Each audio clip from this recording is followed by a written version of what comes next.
અયોધ્યામાં રામ મંદિર પ્રાણ પ્રતિષ્ઠા મહોત્સવમાં હાજર રહેવા માટે અંકલેશ્વરના રામકુંડના મહંત ગંગાદાસ બાપુને આમંત્રણ મળતા રામ ભક્તોમાં ખુશી જોવા મળી છે। બીજી તરફ રામકુંડ ખાતે પરિક્રમાવાસીઓ તથા અનુયાયીઓ માટે સત્સંગ ભવનના નિર્માણની કામગીરી શરૂ કરવામાં આવી છે।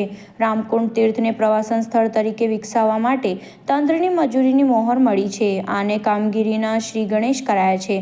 રામકુંડને હવે પ્રવાસન સ્થળ તરીકે વિકસાવવામાં આવી રહ્યું છે, જેને લઈ રામકુંડ તીર્થના મહંત 1008 ગંગાદાસ બાપુએ આનંદની લાગણી અનુભવી હતી। આ ઉપરાંત આગામી 22મી જાન્યુઆરીના રોજ અયોધ્યા ખાતે ભવ્ય શ્રી રામ મંદિરની પ્રાણ પ્રતિષ્ઠા મહોત્સવ યોજાઈ રહ્યો છે અને તેમાં હાજર રહેવા બાપુને આમંત્રણ મળ્યું છે।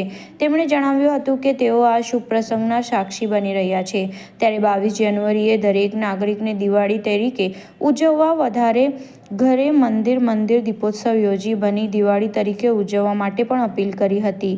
અત્રે ઉલ્લેખનીય છે કે રામ મંદિર ટ્રસ્ટ તરફથી દેશભરના મહંતોને પ્રાણ પ્રતિષ્ઠા મહોત્સવનું આમંત્રણ આપવામાં આવી રહ્યું છે। ભરૂચ જિલ્લાનું એમાં અમારા અંકલેશ્વરનું પુરાણ પ્રસિદ્ધ તીર્થ રામકુંડ તીર્થ, જ્યાં ભગવાન રામજી અહીંયા પધાર્યા હતા અને માતા સીતાજીને તરસ લાગી અને ભગવાને જે તીર મારી માં નર્મદાજી પ્રગટ થયા અને માં સીતાજી અહીંયા જલપાન કર્યું પછી આગળ પ્રસ્થાન થયા। એ રામકુંડ તીર્થ યાત્રાધામ વિકાસ બોર્ડે આપણા રામકુંડનો સમાવેશ કરીને રામકુંડ તીર્થ ઉપર ભવ્યથી ભવ્ય સત્સંગ હોલ સરકારશ્રી તરફથી બનાવવામાં આવી રહ્યો છે। એની તનતોડ તૈયારીઓ અને એમનું વિકાસ કામ ચાલુ છે। સાથે સાથે હું સરકારનો ખૂબ ખૂબ આભારી છું કે આ રામકુંડ તીર્થનો આ તીર્થક્ષેત્રમાં સમાવેશ કર્યો એ બદલ સરકારશ્રીનો ખૂબ ખૂબ આભાર અને એનો અભિનંદન। સાથે સાથે 22 તારીખે સપ્તમપુરી એટલે અયોધ્યાપુરીમાં ભગવાન શ્રી રામજી પુનઃ 500 વર્ષ પછી નિજ મંદિરમાં પ્રાણ પ્રતિષ્ઠા થઈ રહી છે 22 જાન્યુઆરીએ। એ નિમિત્તે અંકલેશ્વરમાં મને જે નિમંત્રણ આપવામાં આવ્યું છે એ બદલ હું ઠાકોરજીનો, ભગવાન રામજીનો, મારા ગુરુજનોનો, તમામ અંકલેશ્વરની ધર્મપ્રેમી જનતાનો હું ખૂબ ખૂબ આભારી કે મને આ નિમંત્રણ મળ્યું અને આ ઐતિહાસિક ક્ષણનો જે એનો દર્શનનો લાભ જે મને મળ્યો છે એ તમામ ક્ષણ હું ઠાકોરજીને સમર્પિત કરું છું।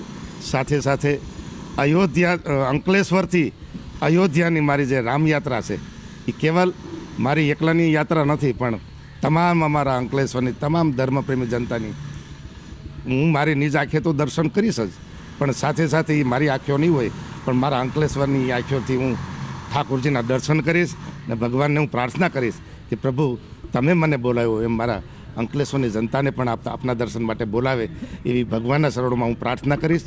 સાથે સાથે આપ પણ 22 તારીખે ઘરે દીપોત્સવ કરો, મઠ મંદિરોમાં જઈને ત્યાં આરતી પ્રસાદનું વિતરણ કરો અને દિવાળી જેવો મહોત્સવ આપણે મનાવવાનો છે, કારણ કે 500 વર્ષ પછી આ બીજી દિવાળી આવી છે। હવે આપણે 22 જાન્યુઆરીએ એક દિવાળીનું સ્વરૂપ આપીને ભવ્યથી ભવ્ય આ મહોત્સવ આપણે બધાએ ઉજવવાનો છે।